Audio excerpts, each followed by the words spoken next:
ہم آپ کی بات مانیں گے۔ تو آپ نے کہا کہ اللہ سے ڈرو، یعنی معجزہ دیکھنے کے بعد اگر پلٹ جائیں گے تو پھر عذاب آئے گا۔ تو انہوں نے کہا کہ ہمیں معجزہ دکھائیے۔ ان کے پاس بہت سے اونٹ تھے، بہت سے ان کے پاس جانور تھے، وہاں پر اللہ تعالیٰ نے پانی کے چشمے رکھے اور بہت سی گھاس رکھی اور انہیں میوے دیے اللہ تعالیٰ نے۔ تو اس قوم کو اللہ تعالیٰ نے بہت سیراب کیا، لیکن وہ ایک اللہ کی عبادت کے لیے تیار نہ ہوئے۔ پھر حضرت صالح علیہ السلام نے آپ لوگوں کے کہنے پر آئے، 2 رکعت نماز پڑھی اور شہر کے باہر لوگوں کو کھڑا کیا، 2 رکعت نماز پڑھی اور کہا کہ دیکھو اس چٹان کی طرف، وہ پہاڑ تھا، اس چٹان کی طرف آپ نے لوگوں کو دیکھنے کے لیے کہا۔ جیسے ہی لوگ دیکھ رہے تھے چٹان پھٹی اور اس میں سے ایک اونٹنی نکل کر آئی، وہ زندہ اونٹنی، اور نکل کر چلتے ہوئے ادھر آئی اور انہوں نے کہا تھا کہ ہمیں زندہ اونٹنی دکھاؤ جو پہاڑ میں سے نکلے، وہ گابھن ہو اور وہ بچہ جنے۔ تو ایسے ہی اونٹنی تھی جو نکل کر آئی، گابھن تھی، ان کے سامنے آئی اور آ کر اس نے ایک بڑا سا بچہ جنا۔ تو وہ بھی دیکھ کر کہا کہ ہاں ہم نے دیکھ لیا۔ تو یہ انبیاء ہے جو اپنے اپنے معجزے دکھاتے، تو اللہ تعالیٰ انبیاء علیہ السلام کو معجزے عطا کرتا ہے۔ حضرت صالح علیہ السلام نے وہ معجزہ دکھایا اور پھر اللہ تعالیٰ کا حکم آیا ناقۃ اللہ کے ساتھ زیادتی نہیں کرنا، اللہ کی ناقہ، اللہ کی اونٹنی، اس پر ظلم نہیں کرنا، اس کو تکلیف نہیں پہنچانا۔ تو اب وہ لوگ عجب کشمکش میں آ گئے۔ وہ اونٹنی جب نکلتی تو بہت زیادہ گھاس کھاتی، کیونکہ قد بڑا تھا اس کا، اس کو بھوک زیادہ لگتی تھی، اس کا پیٹ بڑا تھا، پانی زیادہ پیتی تھی، وہاں کا جو چشمہ تھا میٹھے پانی کا، وہ پانی زیادہ پیتی۔ تو اب ان لوگوں کو برا لگتا کہ ہمارے بکریاں پینا تھا، ہمارے اونٹ، ہمارے گھوڑے، ہمارے گائے یہ زیادہ دودھ پینا تھا، یہ اللہ کی ناقہ دودھ زیادہ، پانی زیادہ پی لے رہی ہے۔ انہیں وہ چیز پسند نہ آئی، تو ان لوگوں نے آپس میں سازش کی۔ وہ مغرب کے ٹائم پر وہ محلے میں آ گئی، شام ہو گئی، چلتے چلتے وہ شام میں مغرب کا وقت تھا، جیسے ہی داخل ہوئی 8 بعض روایت میں 10 آدمی گھروں کی چھت پر چڑھے اور اس کے بعد انہوں نے تلواروں سے اس کے اوپر حملہ کیا اور مار کر اس کو قتل کر دیا۔ جیسے اس کو مار کر قتل کیا، وہ پلٹ نہیں سکی تھی، گلی چھوٹی تھی اور اونٹ وہ بڑی تھی، تو اس نے وہ پلٹ نہیں سکی اونٹ نے۔ اس کے بعد اس کا بچہ جو دیکھا ماں کو اس طرح سے مار رہے تو بچہ پلٹا، وہ بچے کی اتنا بڑا نہیں تھا، وہ بچہ گلی میں پلٹ کر دوڑ کر اسی پہاڑ پر آیا جس پہاڑ سے اس کی ماں نکلی تھی۔ وہ وہاں پر آیا اور آ کر اس نے آسمان کی طرف نظر کی اور کچھ پکارا، وہ پکارنا تھا، وہ چٹان پھٹی، وہ اس کے اندر داخل ہو گیا، اس کے ساتھ ہی وہ چٹان پھر سے مل گئی اور پھر اللہ تبارک و تعالیٰ کا عذاب آیا۔ 3 دن اندھیرا رہا، اس کے بعد اللہ تعالیٰ نے ساری قوم کو مار کر ہلاک کر دیا۔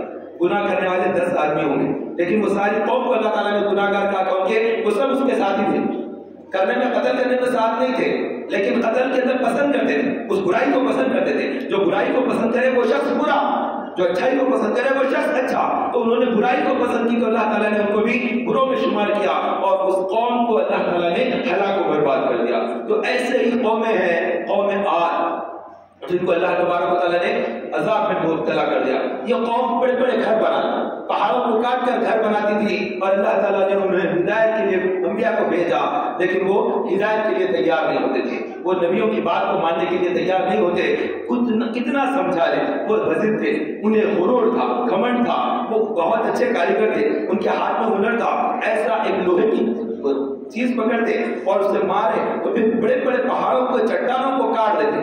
تو بڑا پہاڑ ہوتا تو پہاڑ کو کاٹ کر اس کے اندر کمرہ بناتے، دالان بناتے، دیوان خانہ بناتے، کھڑکیاں بناتے، دروازے بناتے۔ ایک ہی پہاڑ ہوتا، اس پہاڑ کے اندر پورا گھر میں ڈیزائن ہوتا، اوپر سے پہاڑ لیکن اندر چلے جائے تو پورا گھر۔ ایسے انہوں نے کئی گھر بنا لیے پہاڑوں کے اندر کاٹ کر، تو وہ پہاڑوں کے اوپر بھی مکان بناتے تھے۔ رہائش ان کی ایک الگ تھی، شوق ان کا الگ تھا، تو وہ پہاڑوں پر رہنے کو پسند کرتے، پہاڑوں میں رہنے کو پسند کرتے، اور ان کے قد اللہ نے بہت لمبے لمبے رکھے تھے۔ وہ بہت طاقتور قوم تھی اور وہ کہتے کہ ہم نہیں ڈرتے، ہم تو بہت طاقتور ہیں، ہمیں کون کیا کر سکتا ہے۔ تو انہیں انبیاء نے ڈرایا لیکن وہ نہیں مانے کسی کی بات، وہ غرور میں تھے، مغرے تھے، مشرک ہو گئے۔ اللہ تبارک و تعالیٰ کا اس قوم پر عذاب آیا تو ایک چنگھاڑ تھی اللہ کی طرف سے، ایک عذاب تھا اللہ کی طرف سے، اور تیز ہوا آئی، اور ہوا اتنی تیز آئی وہ ہوا سے وہ گر گئے۔ پھر ہوا ان کی لاشوں کو اٹھا کر پھینک دی، اٹھا کر وہ کیا ہوا تھی، وہ کیا چنگھاڑ تھی، اللہ ہی جانتا وہ کیسی ہوا چلی تھی۔ ایک طوفانی ہوا آئی اور سارے کے سارے لوگ ہلاک ہو گئے۔ تو اللہ تعالیٰ نے اس قوم کو ہلاک کر دیا جو اس کے نافرمان تھی۔ وہ قوم عاد، وہ قوم ثمود ہے، جن کو اللہ تعالیٰ نے اونٹنی پر ظلم کرنے پر عذاب میں مبتلا کر دیا. وہ قوم نوح ہے جن کو اللہ تعالیٰ نے پانی میں غرق کر دیا. ایک قوم تھی ابراہیم علیہ السلام کے دور میں، اس قوم کو قوم لوط کہتے ہیں. وہ قوم لوط ہے جو بدفعلی کیا کرتے، گناہ کرتے. وہ عورتوں کے اندر انٹرسٹ نہیں، ان کے مردوں کے اندر انٹرسٹ تھا، ان کو غلط چیز کا شوق تھا، اور اللہ تعالیٰ ان سے ناراض ہوا تو اس قوم کو اللہ تبارک و تعالیٰ نے پتھر کا عذاب بھیجا. تو آسمان سے پتھروں کی بارش ہوئی، وہ ساری کی ساری قوم ہلاک اور برباد ہو گئی. ایک شخص مکہ مکرمہ میں گیا تھا تجارت کے لیے. ایک شخص مکہ مکرمہ گیا، کیونکہ یہ حرم ہے، چونکہ یہ حرم ہے اس لیے اللہ تعالیٰ کا عذاب وہاں پر نہیں آیا. مکہ مکرمہ میں وہ پتھر جو آسمان سے آ رہا تھا وہ وہیں پر رک گیا، اور جیسے وہ آدمی مکہ مکرمہ چھوڑ کر تجارت کے لیے اس کے باہر آیا، حدود حرم سے باہر آیا، وہ پتھر اس پر پڑا، وہ شخص بھی ہلاک ہو گیا. تو بارش جب پتھروں کی ہوئی تو ساری کی ساری قوم لوط ہلاک ہو گئی. تو اللہ نے اس قوم کو ہلاک کر دیا، قوم عاد کو ہلاک کیا، قوم سمود کو ہلاک کر دیا، قوم نوح کو پانی کے عذاب سے ہلاک کر دیا، قوم لوط کو اللہ تعالیٰ نے پتھروں کی بارش سے ہلاک کر دیا. اس لیے یہ جو عمل کرتے ہیں، لوطی عمل کرتے ہیں، ان کے لیے یہ شریعت محمدیہ میں بھی حکم ہے کہ پتھروں سے مار کر قتل کر دو ایسے شخص کو جو لوطی عمل کرتا ہے. تو ہر قوم کے لیے جو عذاب آئے ہیں وہی اس کا ریزن ہوتا ہے کہ کیا عذاب آیا، اس قوم کا بڑا مہم گناہ کیا ہے. حالانکہ لوط علیہ السلام کی قوم صرف لوطی عمل ہی نہیں کیا کرتی تھی، وہ داڑھیوں کو مڈاتے، مونچھ کو مڈاتے. کم سن اور جوان لڑکے دکھنے کے لیے وہ داڑھی اور مونچھ کٹا کر ینگ دکھنا، اس چیز پر کوشش کرتے، اور وہ گھروں کے باہر بیٹھ جاتے. گھروں کے باہر چبوتروں پر بیٹھتی وہ قوم. کوئی راستہ پوچھتا تو جان بوجھ کر غلط راستہ بتاتے. کوئی پوچھتا کہ جانا ادھر ہے تو ادھر کا راستہ بتاتے، ادھر کسی کو جانا تو ادھر کا راستہ بتاتے. یعنی ایک نمبر کی بدماش اس قوم کے اندر تھی. تو اللہ تعالیٰ اس قوم کو ناپسند کیا، اور پھر وہ مذاق کرتے تھے. اور وہ ان کے پاس ایک اور برائی یہ تھی، وہ زبان کو تھوک کے اندر گول پھراتے منہ میں، اور ایسا پھونکتے تو ان کے منہ سے ایک گڑگڑا کی طرح اس طرح سے گولا نکل کر آتا تھا. تھوک کا بال نکالتے جیسا بچے کوئی چیزاں پھونکتے ایسا. تو وہ اس طرح سے عمل کیا کرتے، اور بھی بہت سی گندی چیزیں تھیں ان کے اندر، اور وہ ان کی عجیب عجیب گناہ تھے. تو وہ گناہوں کی وجہ سے اللہ تبارک و تعالیٰ نے اس قوم کو عذاب میں مبتلا کر دیا. اور ایک قوم تھی، وہ قوم تھی جو داؤد علیہ السلام کی قوم ہے، جو سیریا کے مقام کے اندر رہا کرتی تھی. تو وہاں ایک پہاڑ کے اوپر رہتی، اور ان کی تعداد 12,000 تھی جن کو اللہ تعالیٰ نے ہلاک کر دیا. وہ قوم کا گناہ کیا تھا؟ ان کے پاس ایک تالاب تھا، اس تالاب کے اندر وہ مچھلیاں پکڑا کرتے تھے. اللہ تبارک و تعالیٰ کی طرف سے حکم آیا کہ تم مچھلیاں پکڑو، شکار کرو، تمہیں اجازت ہے، لیکن ہفتے کے دن شکار نہیں کرنا. جیسے اس قوم کے لیے اللہ تعالیٰ نے امت کے لیے کہا کہ جب اذان ہو جائے تو تم تجارت نہیں کرنا، جمعے کی اذان سنو تو اب کاروبار پہ نہیں پھر سکتے، تجارت کرتے ہوئے نہیں پھر سکتے. اس قوم کے لیے منع ہے اللہ کی طرف سے کہ تم اب تجارت کرو، جمعہ ہے، تم اذان ہو چکی ہو اور اس کے بعد تم پیسہ کمانے نکلے ہو، نہ، اس چیز سے منع کیا گیا ہے. تو اس قوم کے لیے ہفتے کا دن اللہ تعالیٰ نے رکھا کہ ہفتے کے دن تم نے تجارت اور کاروبار اور یہ سب چیزوں میں نہیں پڑے رہنا. لیکن وہ قوم بڑی ڈھیڑ تھی اور وہ قوم ماننے کو تیار نہیں تھی. تو ہوا یہ کہ ہفتے کے دن اللہ تعالیٰ نے منع کیا کہ تم ہفتے کے دن شکار مت کھیلو. اب اللہ تعالیٰ کی طرف سے آزمائش آ گئی، اللہ کی پناہ، آزمائش سے ہم ڈرتے، ہم اللہ کی آزمائش پر پورے نہیں اتر سکتے. ہمیں ڈرنا چاہیے کہ اللہ ہمیں آزمائش میں مبتلا نہ کرے. اللہ نے اس قوم کو آزمائش میں مبتلا کیا. ہفتے کے دن شکار کرنے سے قوم کو منع کیا، اور ہفتے کے دن شکار کو نہ کرتے، لیکن مچھلیاں ایسا ایسا پانی کے اوپر آتی، اور باقی اتوار کا دن آتی چلے جاتی ہے. 6 دن پانی کے اندر، ہفتہ آ گیا تو پانی کے اوپر. اب وہ دیکھتے تو ان کا دل بے چین ہوتا کہ کتنی مچھلیاں دکھ رہی ہے. وہ بے چین ہوئے، انہوں نے کہا کہ شکار کریں نہ کریں. شیطان نے ان کو ایک ہیلا سکھایا، بہانہ سکھایا، کہا کہ ہفتے کے دن ایک ایسی دیوار اور ایک جال لگا دو کہ وہ اندر آ جائے، پھنس جائے، لیکن تم پکڑنے کا جو کام ہوتا وہ اتوار کو کرو، ہاتھ میں مت لو، شکار کرو لیکن ہاتھ میں مت لو. انہوں نے کہا کہ یہ بڑا اچھا آئیڈیا ہے، شیطانی آئیڈیا مل گیا. اور انہوں نے وہاں پر ایک جال وغیرہ لگا کر کام دیا، جتنی مچھلیاں ہوتی جو آ جاتی اس کو روک لیتے، پھر اتوار کے دن اس کو پکڑ لیتے، ہفتے کے دن نہیں پکڑتے. لیکن وہ نادان یہ نہیں سمجھ رہے تھے، جب وہ قید میں آ گئے اسی وقت تو شکار ہو گیا. ہاتھ میں کبھی بھی لینا تو اپنے ہاتھ کی بات ہے، شکار کب ہوا ہے؟ جس دن جالی لگا کر انہیں روک دیا جب بھی شکار ہو گیا. تو شکار تو خود ہفتے کے دن ہو گیا. اللہ تعالیٰ اس قوم سے ناراض ہوا، اور پھر وہ قوم کے جو لوگ تھے وہ لوگ آپس میں جھگڑا کرے. ایک لوگ بولے کہ تو برا کر رہے ہو، یہ کیوں کر رہے ہو؟ ہفتے کو تو اللہ نے منع کیا. انہوں نے کہا کہ ہم ہفتے کو کیا کر رہے ہیں؟ ہم تو اتوار کو پکڑ رہے ہیں، ہفتے کو تو خالی جالی لگا رہے ہیں. اس طرح سے آپس میں بٹ گئے. تو انہوں نے بستی میں ایک دیوار لگا دی. ایک لوگ جو مانتے تھے کہ یہ کام صحیح ہے ادھر کو ہو گئے، ایک وہ لوگ جو مانتے تھے کہ یہ کام غلط ہے وہ ادھر کو ہو گئے. بستی میں بیچ میں دیوار تھی اور پھر اللہ تعالیٰ کی طرف سے عذاب کا آنا تھا. تو وہ نافرمان قوم تھی جو ہفتے کے دن شکار کرتی. اللہ نے منع کیا ہے کہ ہفتے کے دن شکار مت کرو، لیکن یہ داؤد علیہ السلام کی قوم جو ایلا نامی مقام پر رہا کرتی تھی جو ملک شام کے اندر ہے، اللہ کا ان پر عذاب آیا. رات کا وقت تھا، ابھی صبح ہونے میں کچھ دیر باقی تھی. وہ سارے کے سارے لوگ جن کی تعداد 12,000 تھی وہ بندر بن گئے. 12,000 انسان کو اللہ تعالیٰ نے ایک لمحے میں بندر بنا دیا. ان کی حیت بدل گئی، ان کے جسم بدل گئے، ان کے چہرے بدل گئے، ان کی حیت ماہیت سب کچھ تبدیل ہو گئے. وہ سب کے سب بندر بن گئے. اس قوم پر اللہ تعالیٰ نے عذاب ڈالا. لیکن ایک بات اور تھی کہ ان کو اللہ تعالیٰ نے عقل باقی رکھی، ان کو عقل ختم نہیں کر دی. وہ بندر تھے لیکن وہ دیکھ کر پہچانتے تھے کہ ہم کیا ہو گئے، ہم سب بندر بن گئے. انہیں اتنی سمجھ اللہ تعالیٰ نے رکھ دی. اب صبح ہوئی تو یہ لوگ جو عبادت گزار نیک لوگ تھے، یہ لوگ بولے کہ ادھر سے آواز کیوں نہیں آ رہی ہے؟ بچوں کو کہا کہ ذرا سیڑھی پر چڑھ کر دیکھو. تو بچے سینہ چڑھ کر دیکھنے لگے کہ کیا ہے وہاں پر. تو دیکھا کہ وہاں تو پورے بندر بنے ہوئے. انہوں نے اپنے لوگوں کو بڑوں کو اطلاع دی کہ وہاں پر تو انسان ہی ہے، سب کے سب بندر بن گئے. اب یہ لوگ ان سے ملاقات کے لیے گئے. جا کر دیکھا تو کوئی اس میں سے چچا ہے، کوئی بھتیجا ہے، کوئی ماموں ہے، کوئی خالو ہے، کوئی پھوپھا ہے. رشتہ داریاں تھی آپس میں. اب یہ وہ بندروں کو نہیں پہچانتے، لیکن بندر ان کو پہچانتے تھے کہ یہ ہمارے رشتہ دار ہے، یہ اللہ کے حکم کے مطابق زندگی گزارے، اس لیے یہ انسان ہے اور ہم نے اللہ کے مطابق حکم کے مطابق زندگی نہیں گزاری، اس لیے ہم حیوان ہو گئے، بندر ہو گئے. 3 دن بندر کی شکل میں رہے. پھر اللہ کا عذاب آیا، سب کے سب ہلاک ہو گئے. کوئی ڈارون تھیوری کی طرف نہ جائے کہ پہلے انسان بندر تھا پھر بعد میں انسان بنا. اتنے سال کے بعد دھوم چڑھ گئی. وہ جو بڑے ہوتے ہیں سائنس سوشل وغیرہ اسکولوں میں تو ہر ایک کی تھیوری میں وہ ڈارون تھیوری آتی. تو اس میں وہ لوگ یہ کہتے ہیں کہ انسان کی دم آہستہ سے چڑھ گئی تو پھر وہ انسان بن گیا، پہلے وہ بندر تھا، لنگور تھا. ایسا کچھ نہیں ہے. جس قوم پر اللہ تبارک و تعالیٰ نے کبھی عذاب فرمایا تو اس کو زندہ نہیں چھوڑا گیا، اس قوم کو اللہ نے پورا ہلاک کر دیا. آپ ایک اسلامی حیثیت سے سمجھنا ہے، وہ تھیوری وغیرہ کی طرف نہیں جانا ہے. وہ تھیوری سب بیکار ہے. اصل چیز تو وہی ہے جو اللہ نے قرآن میں ارشاد فرما دیا. تو ہم اللہ اس کے رسول پر ایمان لائے لیں، ہمیں وہی بات کافی، ہمیں کافی تھیوری سے کوئی سروکار نہیں. دوبارہ میں عرض کر رہا تھا اس قوم کو اللہ رب العزت نے ہلاک کر دیا تو کتنی قوموں کو، کتنی سنگتوں کو اللہ تبارک و تعالیٰ نے ہلاک کر دیا. تو کتنے انبیاء ہیں جنہوں نے اللہ تعالیٰ کے لیے مشکلات کو برداشت کیا. حضرت سیدنا ابراہیم علیہ السلام کا مقام اور مرتبہ بہت زیادہ بلند ہے. اللہ رب العزت واحد ہے، یکتا ہے، اور اللہ کے بعد جس کا مقام اور مرتبہ ہے وہ محمد رسول اللہ صلی اللہ علیہ وسلم کا، اور حضور صلی اللہ علیہ وسلم کے بعد جس کا مقام اور مرتبہ ہے وہ حضرت سیدنا ابراہیم علیہ السلام کا ہے. ابراہیم علیہ السلام ابو الانبیاء ہیں، انبیاء کے والد ہیں. تو ان کی جو ہے اولاد ہے. اسماعیل علیہ السلام بھی انہی کی اولاد ہے، اسحاق علیہ السلام بھی انہی کی اولاد ہے. تو اسحاق علیہ السلام سے اللہ تعالیٰ نے یعقوب علیہ السلام کو پیدا کیا. پھر یعقوب علیہ السلام سے یوسف علیہ السلام ہے. پھر اس قوم کے اندر اللہ تعالیٰ نے داؤد علیہ السلام، سلیمان علیہ السلام اور کتنے انبیاء علیہ السلام کو مبعوث فرمایا. 1000 انبیاء حضرت ابراہیم علیہ السلام کی اولاد میں سے.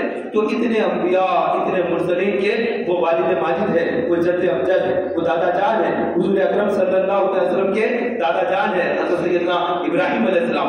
آپ غور تو کریں اللہ تعالیٰ اپنے خلیل سے کیسی محبت کرتا ہے. محبت کیا ہوتی ہے، دوستی کیا ہوتی ہے. ہم بھی آپس میں دوست ہوتے ہیں لیکن دوست کا نام لیا جاتا تو خوشی نہیں ہوتی. ارے ان کا ہی نام ہو رہا، ہمارا چرچا ہونا تھا. ان کا تذکرہ ہو رہا، ہمارا تذکرہ ہونا تھا. ان کو ملا ہے، ہمیں ملنا تھا.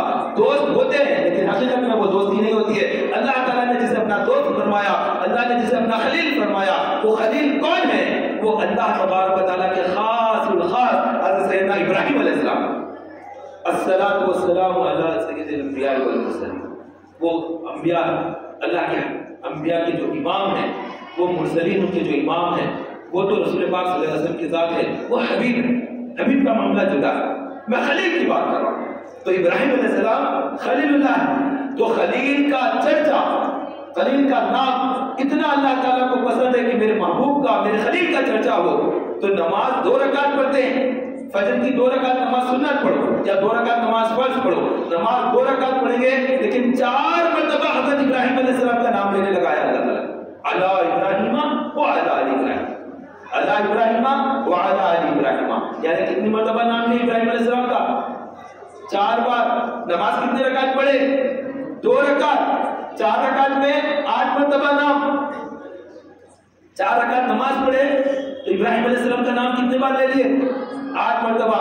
تو دن میں اگر 50 رکعت نماز پڑھ لیے تو پھر حضرت ابراہیم علیہ السلام کا 200 مرتبہ نام ہوتا ہے جو ہم نام لیتے ہیں۔ کوئی دن کوئی رات ہماری ایسی نہیں جاتی ہے جس میں ہم نے ابراہیم علیہ السلام کو یاد نہ کیا۔ ہر روز لاکھوں کروڑوں مسلمان ابراہیم علیہ السلام کو یاد کرتے ہیں۔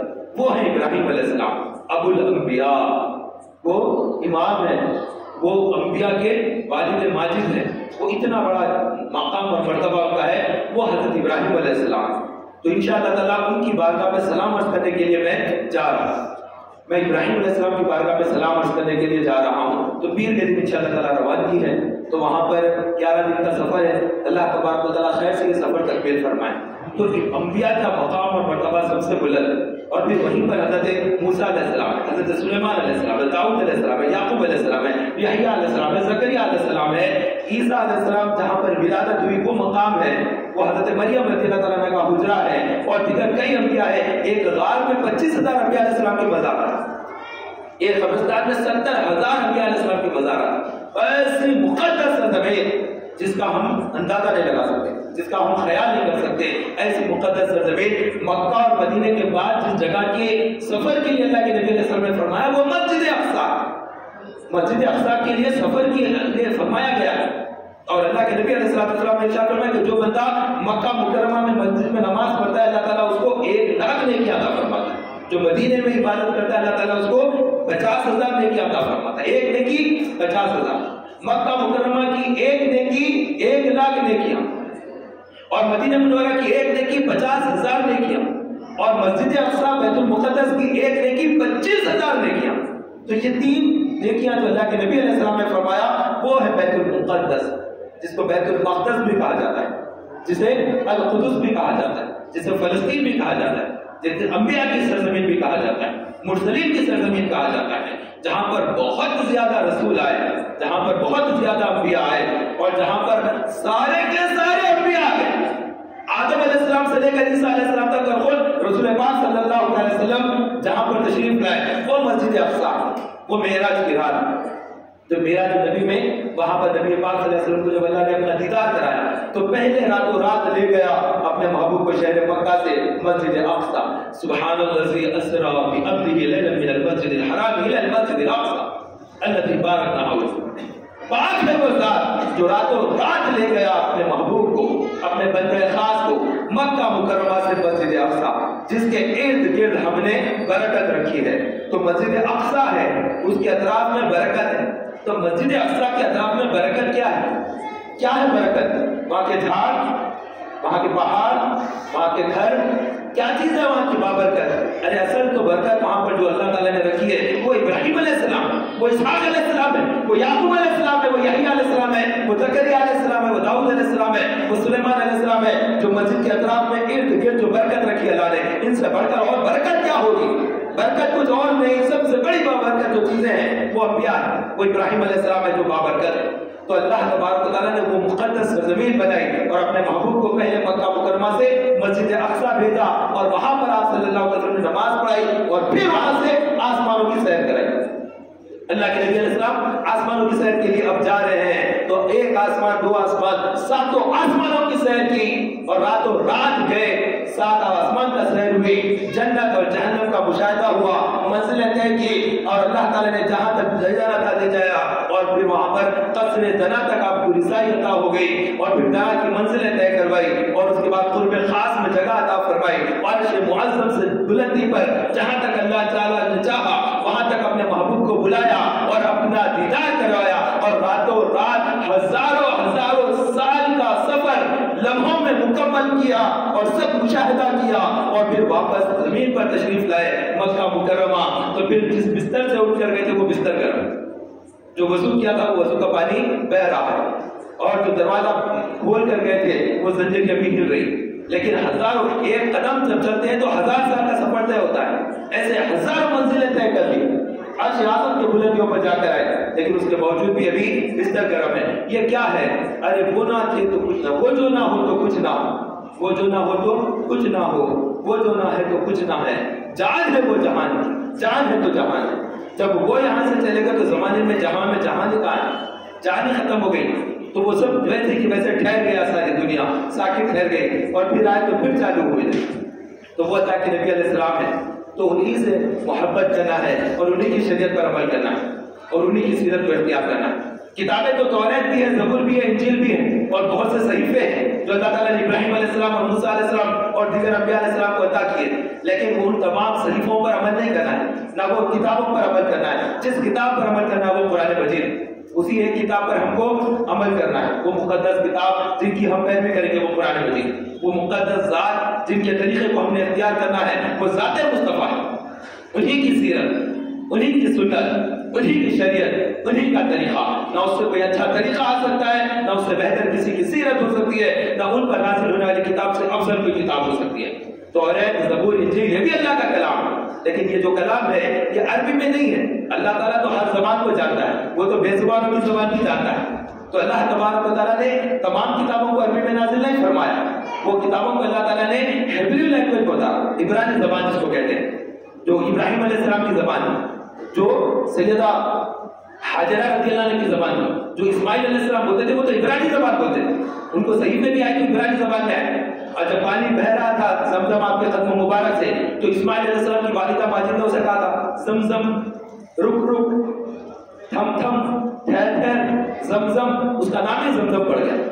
تو وہ اسماعیل علیہ السلام کی والدہ ماجدہ وہ سیدہ حاجرہ رضی اللہ عنہا ہے، انہوں نے اپنی زبان کے اندر اس کو کہا تھم تھم، یعنی زمزم فرمایا، تو اس کا نام ہی زمزم پڑ گیا۔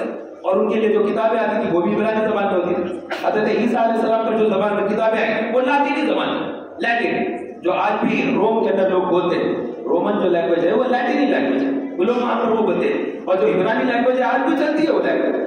اسرائیل کے اندر جو یہودی جو زبان میں بات کرتے ہیں، جو ان کے مقدس پیروکار، وہ جو مذہب کے ماننے والے، جو ان کے پیشوا ہے، وہ جو آپس میں بات کرتے ہیں وہ عبرانی زبان میں بات کرتے ہیں، ہیبریو لینگویج میں۔ وہ اپنے آپ کو ہیبریوز کہتے ہیں، جیسے عرب اپنے آپ کو عربک لینگویج کے ساتھ کہتے ہیں، ہم عرب ہیں عربک، ویسے وہ لوگ اپنے آپ کو ہیبریوز کہتے ہیں۔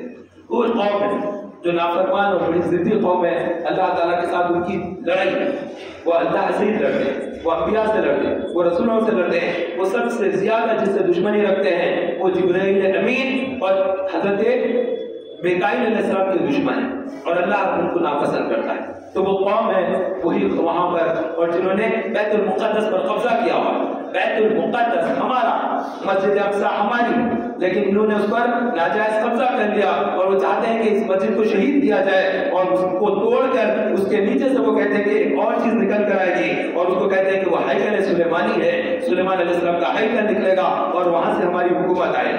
وہ اس چیز کے لیے کہتے ہیں، ابھی ویزا وغیرہ جو دیتے ہیں انہی میں تو دینا ہے، کیونکہ انہی کا تو تسلط ہے وہاں پر۔ تو یہ تمام معاملات ہیں، تو دنیا پر بھی نظر رکھیں، اپنے اطراف کے حالات کو بھی سمجھیں کہ کون اس کے علاقے میں کیا ہو رہا ہے۔ اور ہم آج دعا گو ہیں ترکی کے مسلمانوں کے لیے جو ایک آزمائش میں پھنسے ہوئے ہیں، اللہ تبارک و تعالیٰ ترکی کے مسلمانوں پر رحمت کی نظر فرمائے، اللہ تبارک و تعالیٰ سیریا کے مسلمانوں پر رحمت کی نظر فرمائے، اللہ تبارک و تعالیٰ لبنان کے مسلمانوں پر رحمت کی نظر فرمائے، اور اللہ تبارک و تعالیٰ یہاں کے تمام متاثرین پر نظر کرم فرمائے، ان کے جسم کو کشادگی عطا فرمائے، انہیں پینے کے لیے اچھا پانی عطا فرمائے، ان کے لیے حیات عطا کر دے اللہ تعالیٰ، ان کے زخموں کو منجمد کر دے الہا، اے کریم اے الہا، ان کی تکلیفوں کو دفع فرما۔ کتنے مسلمان جو ترکی کے، سیریا کے، لبنان کے ہیں، جو زخمی ہیں، جن کی عمارتیں گر گئی ہے، جو مجبور ہو گئے، جن کے ہاتھ پاؤں ٹوٹ گئے، جن کے چہرے زخمی ہو گئے، جو زخموں سے چور ہے، ان انبیاء کے ماننے والوں کو، مرسلین کے ماننے والوں کو، نبیوں کا احترام کرنے والے ان لوگوں پر نظر کرم فرما، تیری پرستش کرتے مولا تو نظر رحمت فرما، جتنے لوگ شہید ہو گئے ان پر مغفرت انہیں عطا فرما، اور جتنے حیات ہے ان کی زندگیوں میں برکت عطا فرما، آمین یا الہ العالمین۔ تو ان کے لیے ہم نے دعا کی ہے، اللہ تبارک و تعالیٰ شرف قبولیت عطا فرمائے۔ تو بہرحال بات اتنی ہے کہ ہم انبیاء کی محبت ہم اپنے سینوں میں رکھتے ہیں، اور ہم انبیاء کو زندہ مانتے ہیں، ہم وہ نہیں ہے جو انبیاء کو معذاللہ مردہ کہتے ہو، نہ بالکل نہیں، بلکہ ہمارا تو یہ عقیدہ ہے، یہ یقین ہے کہ انبیاء کو بھی اجل آنی ہے، مگر بس اتنی کہ صرف آنی، اس کے بعد پھر ان کی زندگی لا فانی۔